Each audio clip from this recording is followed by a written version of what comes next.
नमस्कार दोस्तों, स्वागत है आपका हमारे यूट्यूब चैनल मुक्ति ज्ञान में। आज हम बात करेंगे उस रहस्य की जिसे समझ लें तो जीवन बदल जाता है।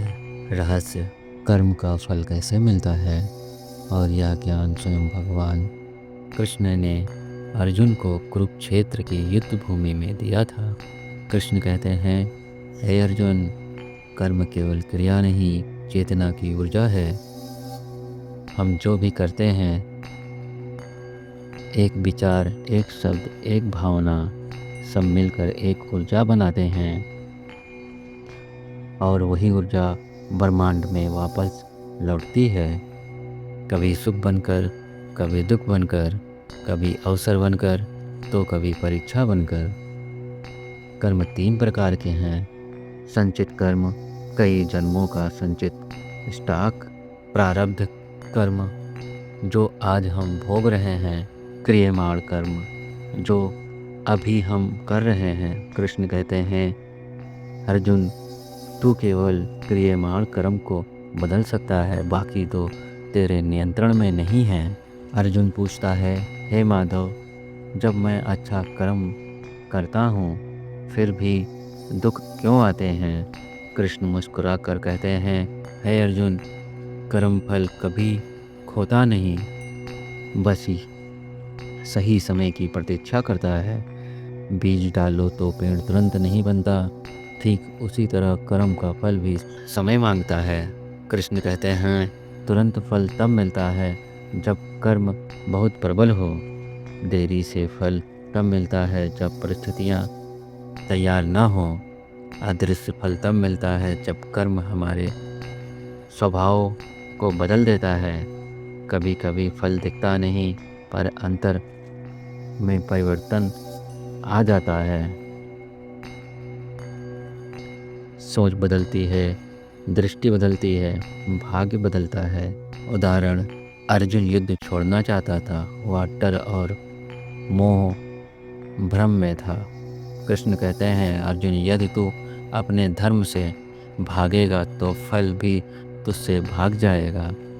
कभी कभी फल इसलिए नहीं मिलता क्योंकि हम सही कर्म को अधूरा छोड़ देते हैं। कृष्ण स्पष्ट कहते हैं, फल का निर्णय कर्म से नहीं, कर्म के इरादे से होता है। दो लोग एक ही काम करते हैं, एक को बड़ा फल मिलता है, दूसरे को नहीं। क्यों? क्योंकि एक का इरादा शुद्ध होता है और दूसरे का लालच से भरा। अर्जुन पूछता है, कर्म तो करूं, पर फल की चिंता कैसे छोड़ दूं? कृष्ण कहते हैं, अर्जुन, जब तुम अपना कर्म मुझ मुझ पे समर्पित कर देगा, तब फल अपने आप श्रेष्ठ हो जाएगा। यही है निष्काम कर्म योग। कृष्ण कहते हैं, भाग्य पुराने कर्म, वर्तमान आज के कर्म, भविष्य दोनों का योग फल।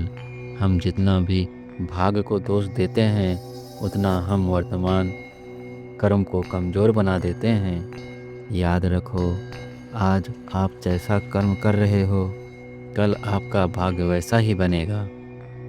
कृष्ण कहते हैं, मनुष्य कर्म करने में स्वतंत्र है, पर फल भोगने में बंधा हुआ है। क्योंकि कर्म एक कंपन वाइब्रेशन है जो ब्रह्मांड की दीवारों से टकराकर लौट कर आता ही है। जैसे गुफा में आवाज़ लौटती है, उसी तरह कर्म भी वापस आता है। अंत में कृष्ण अर्जुन से कहते हैं, अर्जुन, तू बस कर्म कर, इरादा शुद्ध रख, फल मुझ पे सौंप दे। यही तेरे जीवन का सबसे बड़ा धर्म है। तो दोस्तों, आज से संकल्प लें, हर कर्म शुद्ध हो, इरादा पवित्र हो और फल भगवान पर छोड़ दें। यही है कर्म फल का दिव्य रहस्य। जय श्री कृष्ण, जय सनातन। ओम शांति शांति।